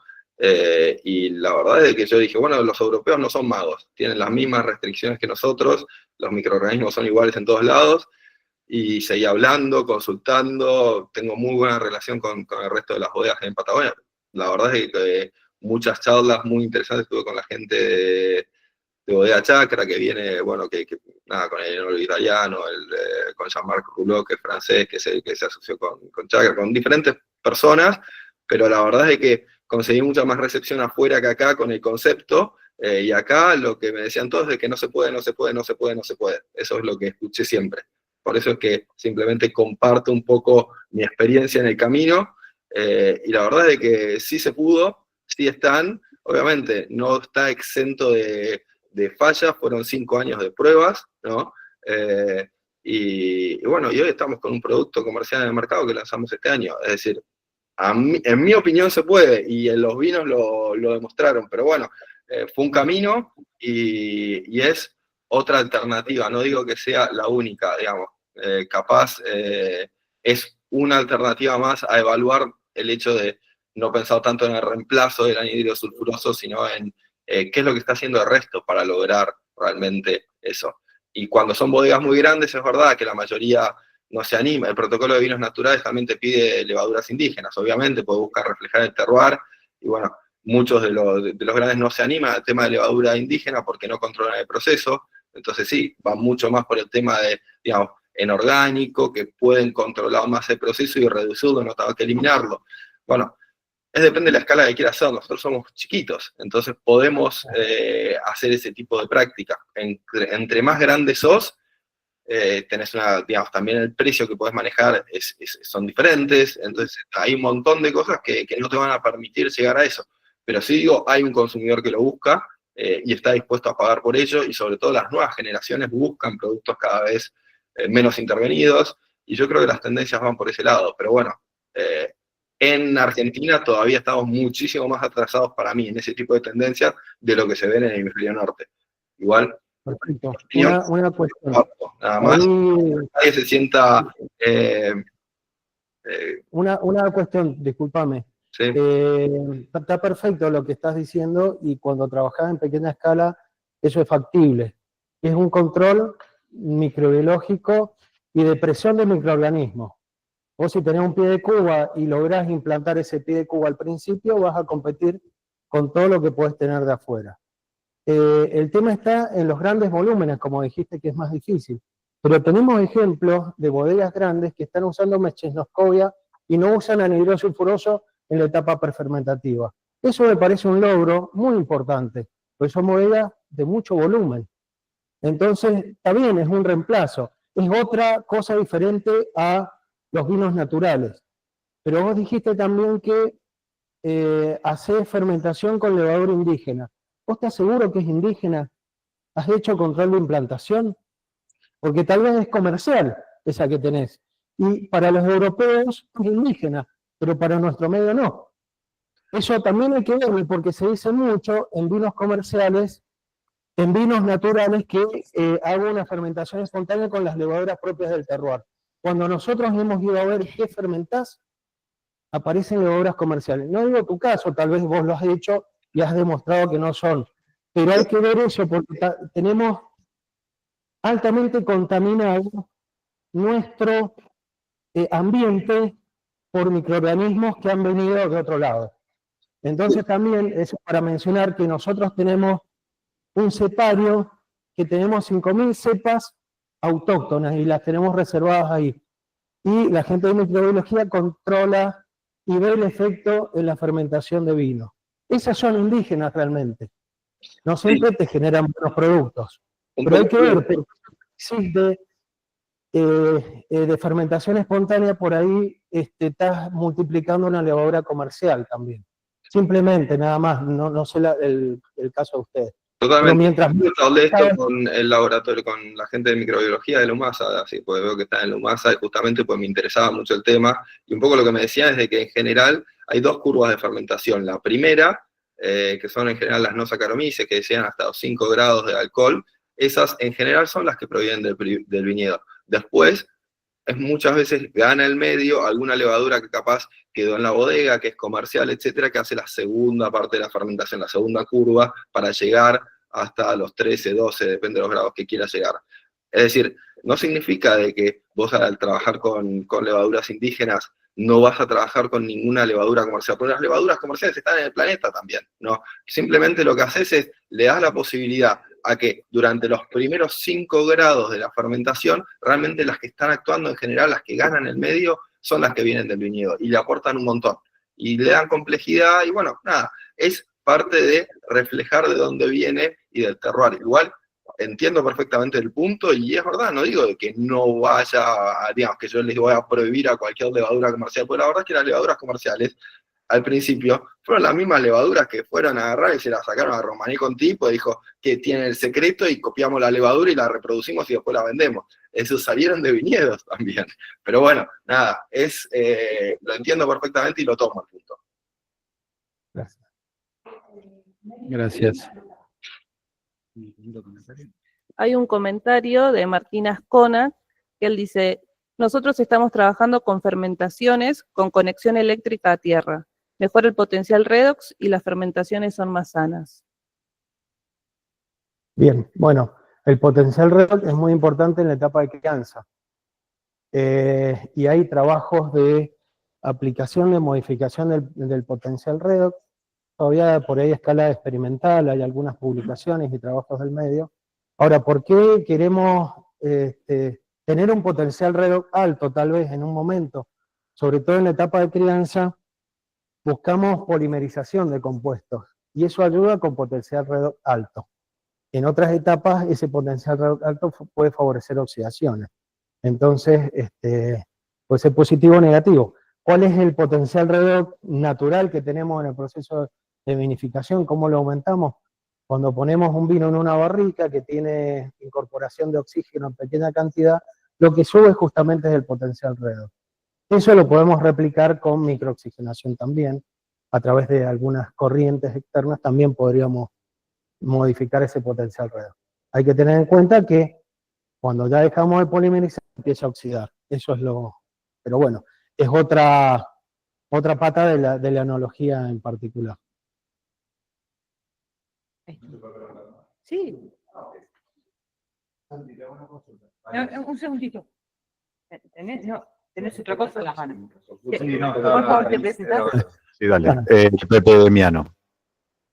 Viejo, antes éramos amigos con Santi, pero después él me engañó con otros amigos. Ahora está en la actividad privada. Pregunto, chips de sarmientos. Había leído como que también tiene relación con el quitosano en publicaciones de otras partes del mundo. La pregunta es si ustedes lo vieron por ese lado o solamente desde agregado, no sé, el agregado para otra forma de estabilidad. Nosotros no lo vimos desde ese lado, sí lo vimos desde el punto de vista del aumento de las proantocianidinas, Bien. porque son las mismas que tiene la semilla, pero también vimos un aumento de terpenos. Y eso estaba en función del varietal que sacábamos la madera. Realmente es un trabajo que está en desarrollo y se abren por ahí otros nichos de estudio, pero no lo hemos visto por el tema de la contaminación de Sí, con Brettanomyces. eso también me quedé, pero entiendo que todavía no tienen nada No. publicado al respecto. Okay. Segundo, cuando hablaste de ácido fumárico, dijiste que lo ponías hacia el final porque si no al principio las levaduras lo consumen. Sí. Las levaduras Saccharomyces, Sí. imagino. Quiero preguntarte hacia dónde va cuando lo consumen. Si tienen idea a qué generan cuando lo consumen. No, Si es no algo sé. que se pueda medir ¿Vos en sabés, el Martín? mosto o el vino en No. fermento.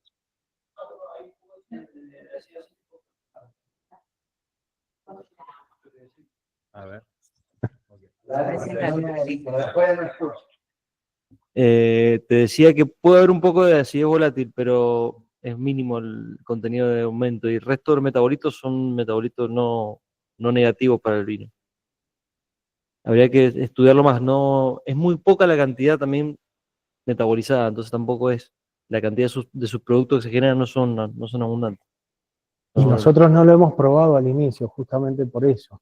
Habría que ver qué pasa cuando lo agregás al inicio. O sea, lo No probamos hemos en hecho un esa momento, instancia de ensayo. lo probamos en un momento, en la dosis permitida son 0,6 gramos por litro, se consumió pero no generó aumento de volátil en ese ensayo que hicimos nosotros. No hubo ningún tipo de modificación química medible por nosotros que se viera modificada. Y por último, te quería consultar sobre el uso de que se me va siempre el nombre, de la mechanoscovia, esta. Mechanoscovia pulcherri. Sí, que alguna vez yo la usé, de hecho, Ajá. para hacer PetNat. Y me acuerdo que un poco la restricción estaba también en el alcohol, ¿no? Al que puede llegar, como que medio que se detienen 12, 11, ahí medio que... Son todas sensibles a Sí. altos niveles de alcohol. Por eso, por ahí se proponen al inicio. para, digamos, evitar oxidaciones, para competir con microorganismos, ya se recomienda en la fase prefermentativa y al inicio. Y también me faltó decir que una condición también es, en estos casos, hay que hacer una coinoculación con Saccharomyces posteriormente. Eso es importante. Y cuando hacemos o sea, está bien, Mechesnoscovia es particular, porque busco controlar microorganismos. Pero, por ejemplo, si voy a usar Lanchacea thermotolerant, no termina la fermentación alcohólica. Esa puede llegar hasta 9 grados de alcohol. Es interesante por ahí para vinos dulces, porque se para a los 9 y tengo azúcar residual y tengo mucha acidez. Sería como un vino dulce biológico. Muy interesante. Lo hemos probado con torrontés y queda fantástico el torrontés. Pero si querés llegar a finalizar, la Saccharomyces es la que resiste. Entonces tenés que coinocular, y tenés que coinocularlo a las 48, 72 horas, no más de eso. Porque si no, Saccharomyces, bueno, va a costar su implantación también. ¿Alguna otra pregunta de los aquí presentes? Una más. A ver, el tema de las desviaciones de la fermentación, cuando usas bajas cantidades de anhidrio, es muy importante. Y en estos vinos naturales, a ver, me ha tocado analizarlos mucho, y muchos son de muy baja calidad. Preferentemente porque está relacionado también a un problema de limpieza. Y cierto, todos los vinos tienen, y además hay que tener mucho cuidado cuando se hace la determinación del anhidrio, porque una pequeña falla en la técnica te hace parecer más anhidrio que realmente tiene, pero digamos, el tema principal está pasando por la limpieza. Igual hay desviaciones en la fermentación y malos aromas, y algunas cosas yo creo que sí podrían ayudar bastante en eso, en forma natural, pero bueno, es pregunta. Y sí, eso, la limpieza es esencial en la bodega, es esencial. De hecho, así como decía la persona de los vinos naturales, que la uva tiene que estar en perfectas condiciones, tenemos que optimizar la limpieza. Y por ahí, al optimizar la limpieza, también está la referencia de los productos químicos que utilizamos. Y estamos contaminando, o sea, generando en el agua de limpieza una alta carga de productos químicos. Entonces también se están viendo algunas estrategias, esto a nivel experimental, lo han ensayado algunas bodegas, de mantener con poblaciones de microorganismos benéficos, si se quiere, esas zonas contaminadas. Aumentar la presión de estos microorganismos puede impedir que se desarrollen otros, y de esa manera evitar el uso de tantos productos químicos de limpieza para ser eficiente esta misma. Justamente la Mechesnoscovia es una de las que se propone para este caso. Durante el proceso, cuando desocupamos una vasija, hacerle una limpieza sencilla, sin ningún químico, y poner esta levadura para que contamine la vasija. Esa es la estrategia. Y después volvemos a incubar, y bueno, esta no es competitiva con la fermentación. Eso, si bien no está masificado, es un área que se ha empezado también a desarrollar, y que están muchos trabajando en esto. Gracias, Santi. Han consultado por el chat si íbamos, quiero aclarar esto, vamos a compartir con todas las personas que se han inscrito, y tenemos los datos de contacto, las presentaciones de trabajadas, los conceptos del primer módulo, de este segundo módulo que termina hoy. Tomás Gropo nos va a compartir los protocolos, así que también los compartiremos, los protocolos de producción natural, con aquellos que están interesados. ¿Quiere agregar algo, Facu, antes del cierre? Sí, Ahí hay dos. hay dos manos más levantadas, pero quería hacer el comentario. Me pareció muy interesante el comentario de Tomás, porque es algo que pasa todo el tiempo, ¿no? Con este tipo de mercados alternativos de nicho, como pueden ser los productos, los vinos orgánicos, los naturales, los biodinámicos. A veces son caminos para, ¿no? O sea, un productor convencional necesita explorar otros mercados que está vislumbrando como posibles. Entonces, bueno, necesita empezar a recambiar esas prácticas que le exige ese mercado. Y por ahí, no sé, primero por ahí puede empezar con el protocolo de sostenibilidad o de sustentabilidad, porque va para ese mercado. Entonces algunas prácticas ya se empiezan a restringir, hay que conocer esas alternativas, hay que conocer, digamos, qué implican esos cambios. Después por ahí puede ir al orgánico, que es donde estamos hoy, que nos convoca hoy. El orgánico además tiene distintas normas con algunos detalles. Eso también se puede en una política pública también analizar y vislumbrar cambios, etcétera. Después puede ir a lo natural, que entiendo que es más restringido en algunas cosas y prohíbe cosas que el orgánico permite, o puede ir a lo biodinámico. O sea, por eso me parece tan importante complementar toda esta asistencia técnica con la asistencia comercial. Por eso en los próximos módulos se va a abordar esto, porque a veces son esos mercados los que me van a definir las pautas y después en base a esas pautas tengo que ver cómo reacondiciono el establecimiento, la bodega, las prácticas para ver si las puedo cumplir y llegar a una gestión, que es la última de las charlas, para que acceda a ese precio y que sea competitivo también para mí. Pero a mí me parece que esto de que dijo Tomás es fundamental, ¿no? A veces es volver a ver las prácticas, porque hay algunas cosas que no las puedo hacer, otras cosas es, bueno, revalorizar o poner alternativas posibles para lo que uno puede considerar, no me sale la palabra ahora que se nombró, como esos cambios que hay que hacer para reacondicionar, no es la palabra reacondicionar, pero bueno, ustedes ya saben cuál es.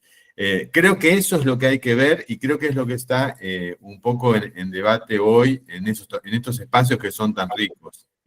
Así que bueno, es simplemente eso. Perdón, y después Franco Nieto, a ver si lo entendí bien, en el chat dice que el INB publicó la resolución 1/2025 que autoriza la adición de ácido fumárico como práctica enológica lícita en la elaboración de vinos. Eso es muy importante, o sea, los vinos orgánicos, entiendo que los naturales y los biodinámicos también, primero tienen que tener cumplimentado lo legal, ¿no? Primero tiene que ser legal, buenas prácticas de manufactura, buenas prácticas agrícolas, y después sobre eso construimos calidad en referencia a un nicho. O sea, que el ácido fumárico esté permitido, obviamente es necesario. Después se verá si eso está prohibido, restringido en los sistemas productivos como en el orgánico. Pero si no estuviera permitido y se usa en la producción orgánica, si estuviera permitido para la producción orgánica, eso está mal. Primero tiene que estar permitido en la producción convencional. Eso tiene que quedar muy claro. Gracias. Gracias, Facu.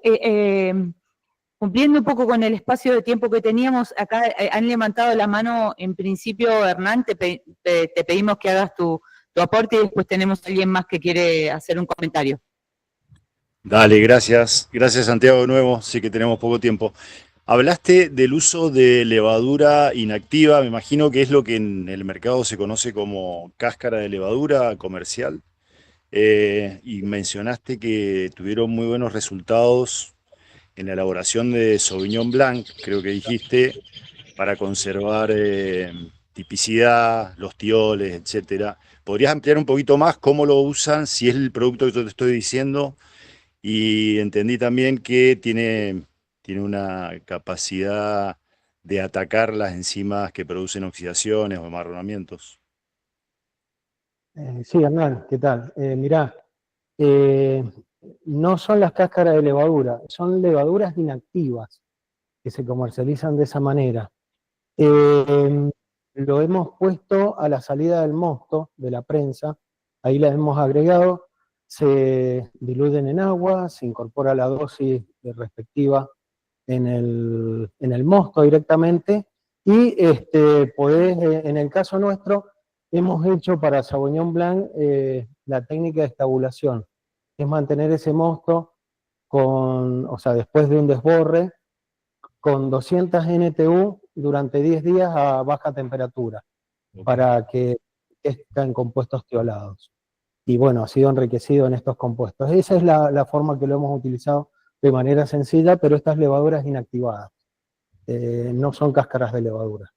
Las cáscaras de levadura fijan algunos productos, se usan sobre todo en paradas de fermentación, para eliminar algunos contaminantes que pueden venir de productos fitosanitarios, pero bueno, no serían ricas en glutatión como si las levaduras inactivadas. No te puedo decir la marca. Está bien, no hay problema. Ya la averiguamos. Dale. Acá Florencia Moreno de Alpamanta quiere hacer su comentario.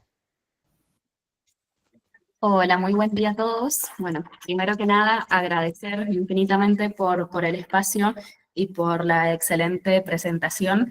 Realmente es un gran desafío que tenemos constante nosotros. Alpamanta es una bodega biodinámica, entonces siempre tratamos justamente de rescatar cada una de las particularidades desde lo natural. Y bueno, contar que para mí es muy importante este juego que nos mencionaba Marce, de el pH con la acidez y el anhidrido sulfuroso libre, ¿sí? Trabajar mucho sobre el anhidrido molecular y en base a esto también teniendo en cuenta el trabajo de las borras. Y de hecho ahí va focalizada también mi duda y las consultas de, bueno, Alpamanta tiene el 80% de las líneas comerciales que hago acá, las comercializamos con borras, ¿sí? Con borras finas, pero que ahí, en esas borras finas, extraemos justamente, contiene glutatión. Mi consulta está en si ustedes desde el INTA han hecho algún ensayo en donde verifique hasta cuántos trasiegos podemos retener ese glutatión en esas borras finas, también teniendo en cuenta de que hay muchas variedades que tienen muchas pectinas, que esto me generan mucha más borra. Entonces, cada desborre realmente para mí es una lágrima y trato de rescatar siempre la mayor cantidad de borras posible, pero bueno, eso ahí los primeros 2 desborres son muy importantes de que se hagan como bien límpidos. No sé si han podido ensayar algo en relación a las borras de glutatión. En particular no hemos trabajado con eso. Sí, el tema de las borras, bueno, siempre se aconseja trabajar con borras finas, como bien lo has expresado, pero la verdad que no hemos visto el efecto que tiene en el tiempo, incluso en el envase, la cantidad de borras. Por ahí es un desafío que podemos investigar. Nosotros también, bueno, damos clase en la universidad y también puede ser tema de estudio de algunas vecinas o de posgrado de algunos alumnos. Si esto realmente es una pregunta a solucionar, puede ser interesante. Pero para responderte no tenemos ningún trabajo en particular en eso.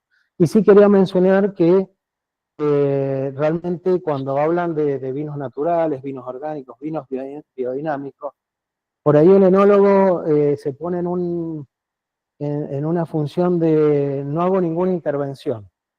Y al contrario, la intervención que hacer es enorme, tengo que estar atento un montón más, es mucho más difícil llegar a un producto de buena calidad.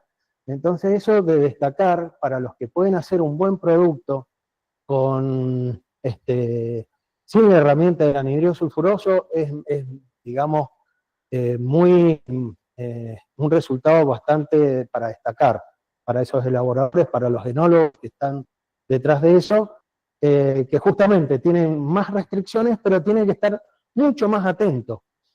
A veces se dice, no tiene intervenciones como que se hace solo, y el trabajo del enólogo tiene que ser mucho más exhaustivo, tiene que conocer mucho de biología, tiene que conocer mucho de microbiología, para que eso llegue a buen puerto.